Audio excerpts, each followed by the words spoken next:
Salut mes chers élèves, dans notre cours d'aujourd'hui, nous allons aborder le prolongement par continuité d'une fonction. Ok, donc normalement, nous avons vu, lorsque nous étudions la continuité d'une fonction en un point, nous avons vu qu'il y a 3 cas qui peuvent se présenter pour qu'on puisse dire que cette fonction est discontinue en ce point. Ok, donc lorsqu'on étudie la continuité d'une fonction en un point, on dit d'abord il faut que f de x0 existe au point x0. Si f de x0 n'existe pas, on dit que la fonction f n'est pas continue au point x0 ou encore est discontinue. Eh bien, c'est dans ce cas, c'est à partir de ce cas-là qu'on va pouvoir parler du prolongement par continuité d'une fonction en un point. Si on remarque que f n'est pas continu au point x0, mais c'est parce que f de x0 n'existe pas, eh bien, on peut, si possible, prolonger f par continuité, c'est si f admet une limite en ce point. Ok? Donc, c'est ce que dit cette théorie au tableau. Prolongement par continuité, soit f une fonction définie sur un intervalle i contenant x0. C'est-à-dire, l'intervalle que nous utilisons, ok, par exemple, si on a une fonction rationnelle quelconque, on va avoir, par exemple, r privé de x0, ok, pour cette fonction. Ok, cette fonction-là pourrait avoir un intervalle qui contient xo comme son ensemble de définitions. Mais cependant, lorsqu'on donne à cette fonction la valeur x0, on va voir que f de x0 n'existe pas. Ok, donc c'est dans ce contexte qu'on dit que la fonction est discontinue et c'est à partir de cela qu'on va essayer de garder si on peut la prolonger quand même par continuité en ce point. Et maintenant, comment pourrait-on faire cela? Donc, si la fonction admet une limite en ce point. La fonction admet une limite en ce point mathématiquement. La fonction est définie sur un intervalle qui contient x0, mais sauf en x0. Et si il existe un seul L de R, un réel, tel que la limite de f de x au voisinage de x0 donne L, eh bien on dit que la fonction f peut être prolongée par continuité par la fonction g, de telle sorte que g de x donne f de x quand x est différent de x0, et g de x0 donne L. Ok, donc c'est bien facile. Donc, on appelle ça le prolongement par continuité de f en x0. Ok, donc ça, c'est de cette façon, c'est de cette manière qu'on pourrait prolonger une fonction f par continuité en un point x0. Ok, donc normalement, vous pouvez trouver la façon dont je vous explique la théorie, vous pouvez trouver ça un peu étrange, ok? Donc c'est pourquoi en mathématiques on prend des exemples. Les exemples, ce sont les exercices. Ok, nous allons ensemble résoudre un exercice d'exemple. Ok, l'exercice d'exemple c'est bien celui-ci. Étudier la continuité de f de x égale à sin carré pi x sur x moins 1 quand x tend vers 1. Ensuite, prolonger si possible f par continuité en xo égale à 1. Ok, donc normalement, si nous regardons bien dans cet exercice, on demande d'étudier la continuité de f au voisinage de 1 en xo égale à 1. Ok, donc normalement, si en regardant bien cette fonction, c'est une fonction rationnelle. Le domaine de définition de cette fonction est bien r privé de 1 parce que c'est une fonction rationnelle. Ok, donc sin carré pi x est défini sur r, c'est 1 qui va annuler le déno, donc c'est r privé de 1. Donc f est défini sur un intervalle donc c'est sur l'ensemble des réels, mais sauf en 1.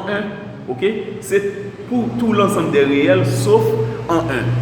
Mais lorsque je calcule f de 1, ok, je vais voir que f de 1 n'existe pas. Nous avons appris lorsque nous étudions la continuité d'une fonction en un point x0, la première chose qu'on doit nous intéresser, c'est si f de x0 existe. Eh bien, pour étudier la continuité de f ici en 1, il faut vérifier d'abord si f de 1 existe. Eh bien, par conséquent, j'écris f est continue en x égale à 1 si et seulement si f de 1 existe et la limite de f en 1 donne f de 1. Ok, je calcule f de 1. Ok, donc f de 1 donne 0 sur 0. Ok, parce que normalement, f de 1, je remplace x ici par 1, ça donne sin carré pi x, c'est pi par 1. X moins 1 devient 1 moins 1. Pi par 1 donne pi, donc c'est sin carré pi sur 1 moins 1 qui donne 0. Sin pi, suivant le tableau qui donne les images des approximables par les fonctions séculaires usuelles, on a sin pi égale à 0. Et bien c'est pourquoi sin carré pi donne 0 au carré. 0 au carré n'est autre que 0. Donc on a 0 sur 0. Ok, lorsqu'on calcule la limite, on trouve 0 sur 0, on dit forme indéterminée. Mais pour une fonction, lorsqu'on trouve 0 sur 0, 0 sur 0 n'a pas une valeur exacte. Ok, 0, c'est dire pourquoi doit-on multiplier le 0 du déno pour trouver le 0 du numérateur, n'importe quel nombre réel.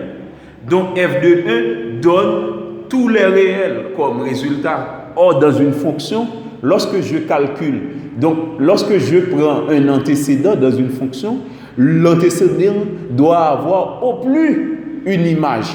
Eh bien, puisque 1 va avoir plus qu'une image, eh bien, f, dans ce cas, ne va être plus une fonction. Eh bien, c'est pour cette raison, j'écris que f de 1 n'a pas de sens pour f. Parce que puisque f est une fonction, f de 1 ne peut être égal à une infinité de valeurs.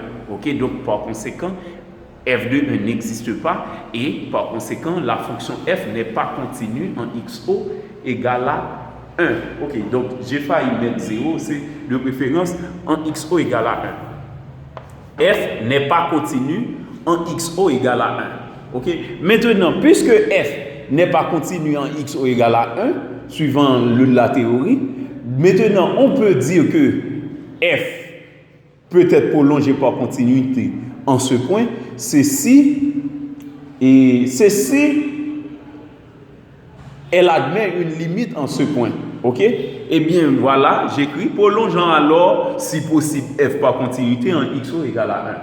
Eh bien, puisque normalement, j'ai déjà vu que f est discontinu en xo égale à 1, eh bien maintenant, f peut être prolongé par continuité en 1, c'est si et seulement si il existe un seul L de R tel que la limite de f de x en 1 donne L. Ok, maintenant, je commence pour calculer la limite. La limite, c'est comme pour tout à l'heure, c'est remplacer x par 1 dans f de x. Puisque f de 1 donne 0 sur 0, donc la limite donnera sans doute 0 sur 0. Donc, c'est une forme indéterminée pour la limite. Maintenant, pour lever l'indétermination, j'écris à nouveau la fonction f. Et maintenant, nous avons vu, lorsque nous étudions la limite des fonctions séculaires, ok, nous avons vu, lorsqu'on trouve une forme indéterminée, lorsqu'on calcule la limite des fonctions séculaires au voisinage de xo différent de 0, lorsqu'on trouve une forme indéterminée, ok, donc on pourrait faire ça de façon ordinairement, c'est de deux façons qu'on peut faire ça, soit à partir du changement de variable ou avec des formules trigonométriques. Moi, je m'opte pour le changement de variable. Eh bien, je pose x égale à xo plus h. Suivant la théorie, c'est x égale à xo plus h. xo, c'est bien 1, eh bien, x est égal à 1 plus h. Ok, maintenant, je remplace tous les x de f par 1 plus h. Donc, la fonction f de x devient f de 1 plus h est égal à sin carré pi facteur de 1 plus h sur 1 plus h moins 1. À présent, je fais la réduction. Je chasse les parenthèses dans cette partie. Ça donne pi plus h. Et dans cette partie, il me reste h parce que 1 moins 1 donne 0. Ok, maintenant, avoir sin carré pi plus pi h, c'est avoir sin pi plus pi h au carré. Ok, donc maintenant, nous avons vu, d'après les actes associés, donc ici, on fait référence aux actes diamétraux ici. On a sin pi plus alpha. Sin pi plus alpha donne moins sin alpha. Et bien par conséquent, sin pi plus pi h donne moins sin pi h. Ok, donc alpha ici représente pi h. Ok, maintenant, moins sin pi h au carré n'est autre que sin carré pi h parce que l'exposant est pair, donc le sin moins est donc éliminé. Ok, maintenant nous allons faire apparaître la formule de référence. Nous avons vu, lorsqu'on calcule et lorsqu'on effectue le changement de variable en posant x égale à x au plus h, on doit prendre le soin de calculer la limite de f de x au plus h quand h tend vers 0. Eh bien, nous avons pour devoir de trouver la limite de ce rapport quand h tend vers 0. Eh bien, puisque h tend vers 0, et ici on a sin carré pi h. Avec sin carré pi h, je dois faire de mon mieux d'avoir pi h au déno. Ok? Donc, on devrait avoir normalement pi h, pi carré h carré ou encore pi h élevé au carré. Mais cependant, on peut quand même faire de son mieux d'avoir pi h. Donc, on va prendre sin pi h uniquement. Avec sin pi h, ok, on va avoir pi h au déno. Parce que au voisinage, quand h tend vers 0, pi h tend vers 0, eh bien, je vais faire apparaître le même nombre que pi h qui est à côté du sinus. Je vais faire apparaître pi h. Donc, pour avoir sin x sur x, comme dans la théorie. Eh bien, maintenant, sin carré pi h n'est autre que sin pi h par sin pi h. Donc, a carré, c'est a par a. Donc, sin pi h au carré, c'est sin pi h par sin pi h. Ok, maintenant, puisque j'ai sin pi h, sur h, l'essentiel, l'important c'est avoir pi h, sin pi h sur pi h. Parce que c'est sin x sur x. Et bien, par conséquent, je fais apparaître h et le pi h. Donc, en mathématiques, ici, il y a un sous-entendu. Et bien, ce 1 là représente pi sur pi. Puisque c'est pi, j'ai besoin de pi. Et bien, je transforme le 1 en pi sur pi. Maintenant, je vais faire multiplier ce pi qui est au déno par h. Eh bien, la f de 1 plus h devient sin pi h par sin pi h sur pi h. Et l'autre pi qui est au numé reste par ici. Eh bien, voyez bien, f de 1 plus h peut s'écrire sous cette forme. Eh bien, pour continuer et pour trouver la limite de f au voisinage de 1, la limite de f au voisinage de 1 est celle de f de 1 plus h quand h tend vers 0. Ok, f de 1 plus h était sous la forme d'un produit de 3 termes. Ok, eh bien, je prends la limite du produit quand h tend vers 0. Ok, maintenant, nous avons appris la limite d'un produit, c'est le produit des limites.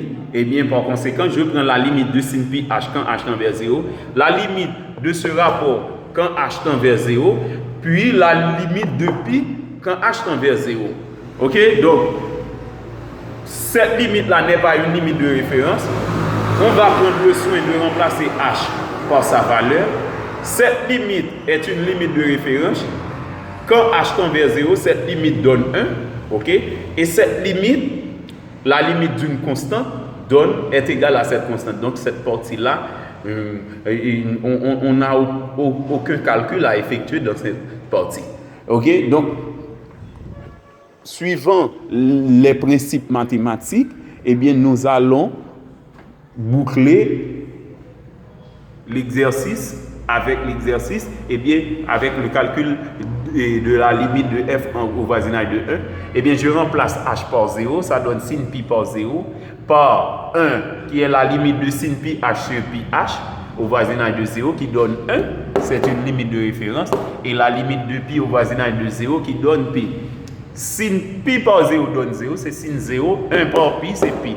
Sin 0 donne 0, c'est 0 par pi. 0 par pi n'est autre que 0. Donc la limite de f de x au voisinage de 1 est égale à 0.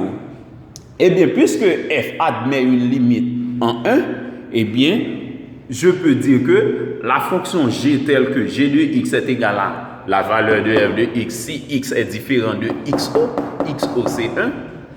Et ensuite, g de xo est égal à la limite, la valeur de la limite qui était 0.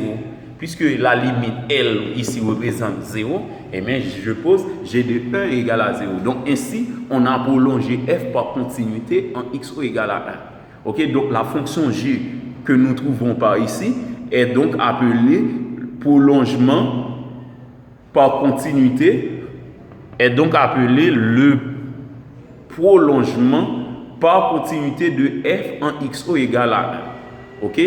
Donc, si vous avez des questions, vous pouvez me les poser. Merci et bonne journée.